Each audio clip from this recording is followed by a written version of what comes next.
everybody, and welcome to this episode of Cannesversations. I'm your host, Stephanie Beach, and today I'm with Katya from Future Today. Welcome. Thank you, Stephanie. It's great to be here. How has the conference been going for you so far?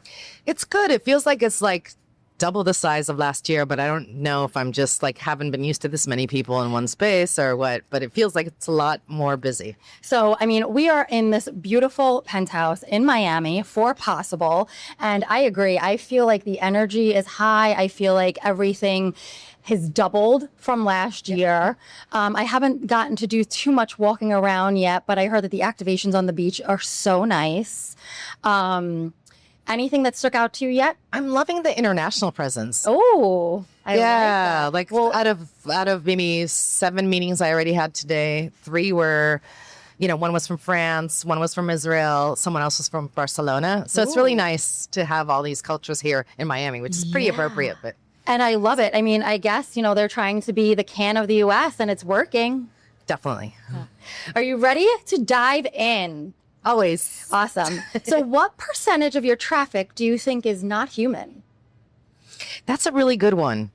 So I've been doing this for 20 years in the space. And I think that some of it is hype with businesses that make, that do well on creating businesses around our industry. And so it's really hard for me to decipher myself how much is fake versus not, but I can share the tools that I use in my own discretion. I'm a publisher in CTV, and I manage a lot of partners. Yeah. It's like somewhere around 100.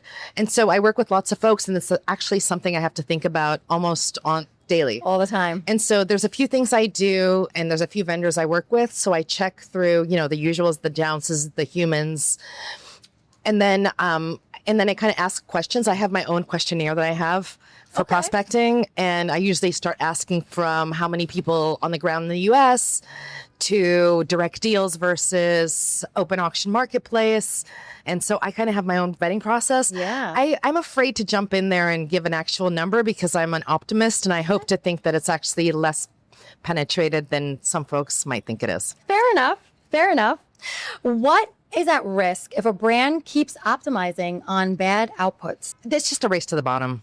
We've been all seeing that. And, in CTV right now, we're not having 100% fill rate because with the proliferation of some of the big broadcasters and all the new free apps that used to be subscription based, not mentioning any names, but we know the giants, they've kind of like, they democratized, but also they've added maybe 3, 4, 5x the supply that I'm used to working. And I've been in CTV for about 8 years now at my current company.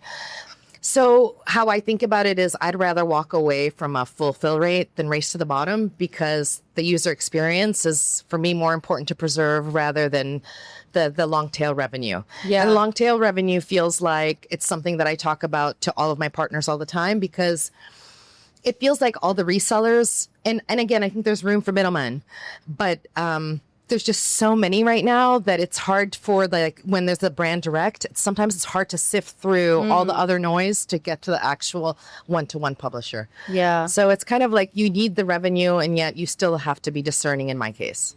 Yeah, I mean, and that makes so much sense. I think it's a delicate thing. I feel like publishers are really hurting these days. And I feel like you kind of have to balance, optimization with traffic, with so many different user things. Experience, right? Yeah, user experience is key. It's key. Yeah. And that bottom line means everything. Yeah. What are you giving to your users to make them feel good to come back? Yep.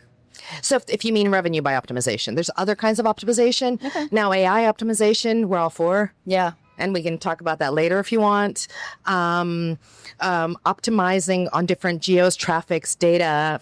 Right now, political optimizations are actually serving us. Mm-hmm. So I think that optimizations can be very broad. So optimizations where you're racing to the bottom to give lower and lower rates to brands that say that that's where the status quo is, that we're trying to keep more conservative around. But other optimizations we're really open to. Yeah. And, I guess that's a good valid point as well, because there are so many ways to optimize and it depends on what you're optimizing for. Yeah.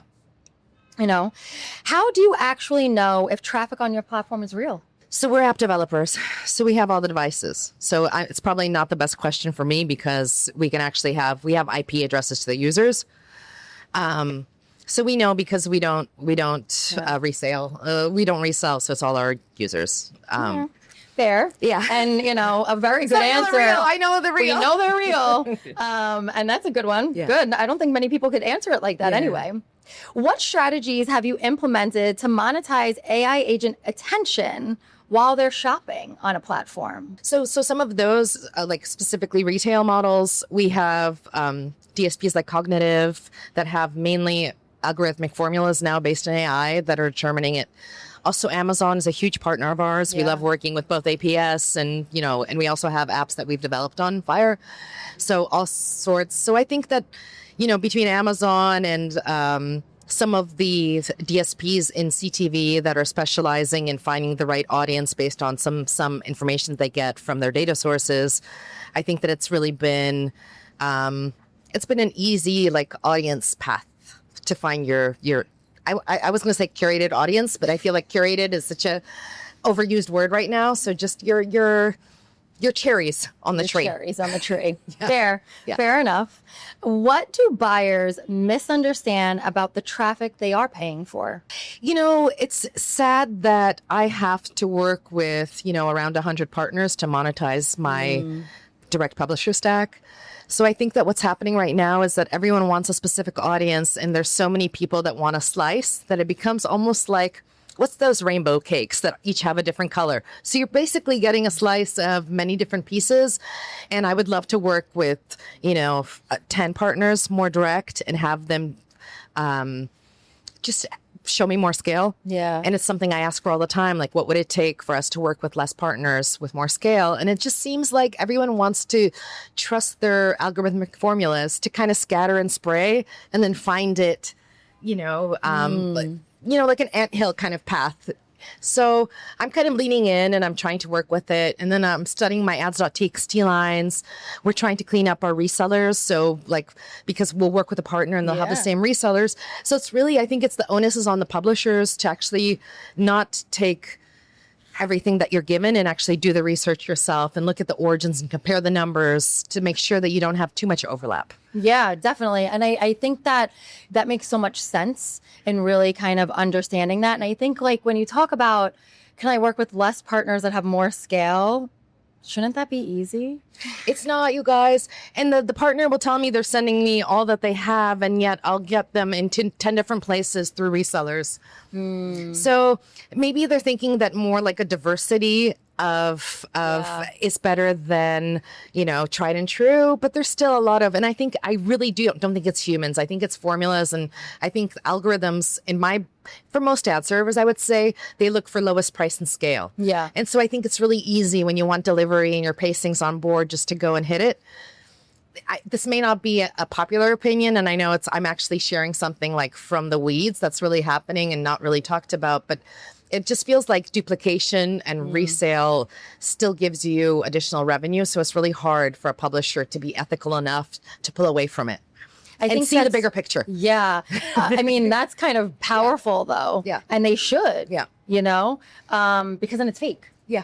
It's fake numbers. It's inflated numbers. It's duplicated numbers. It's not as premium. True. It's not as true. It's not as enticing probably for the brand. Yeah. Yeah. Yeah.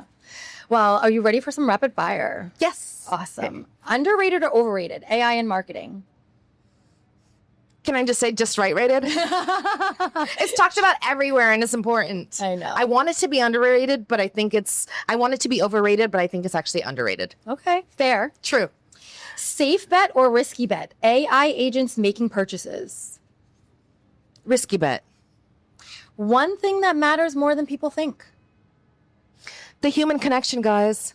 Yes. With all this technology, every single place I come like this, I'm reminded by the decision makers how important it is to have human contact. Seriously. Yeah. It really is. And I think with how much this conference has been growing, with all the other conferences that we go to, with all the other events that keep coming up, people crave that. Human to human. And people miss it.